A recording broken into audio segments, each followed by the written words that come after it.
Եթե կանայք մի քիչ ավելի շատ լռեն, տղամարդիկ մի քիչ ավելի շատ բան կարող են անել։ Պարոն Սեդրակ Մամուլյան, աշխարհի լավագույն շեֆ-խորհրդներից մեկը, Կարո Հովհաննիսյան, աշխարհի լավագույն դերասաններից մեկը, ինչ եք պատրաստելու այսօր Կարոյի համար։ Պատրաստենք գուլաքարակի հագանի։ Երբ Շանթը եկավ, հայտնվեց ձեր կյանքում, հիշում եք այդ պահը։ Այո, կաստինգ էր հայտարարված, բանակում 3-րդ եթերաշրջանը նոր պետք է սկսեր։ Իմացա կաստինգը, գնացի, մասնակցեցի։ Դուք ցանկություն արեցիք, որ մասնակցեք կաստինգին։ Հա, Ժան ջան, ինչ ամուսնացել ես, ինչ կա։ չէ։ Քո գլխում կա, քո ուղեղում կամ քո սրտի ներսում կա ինչ որ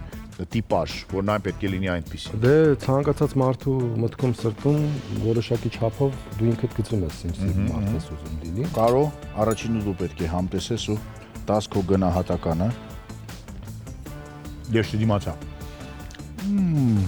Համի մասին իմ կարծիքը չտեսնված, աննկարագրելի։ Ուտեստը ոչ միայն համտեսեցինք, այլ կերանք։ Շատ համեղ էր իսկապես։ Դուք էլ կարող եք տանը պատրաստել եւ զարմացնել ձեր սիրելիներին։ Մնում է պսակվես, ինչ ասեմ։ Սակմենք։ Всё։ Եփող թափողները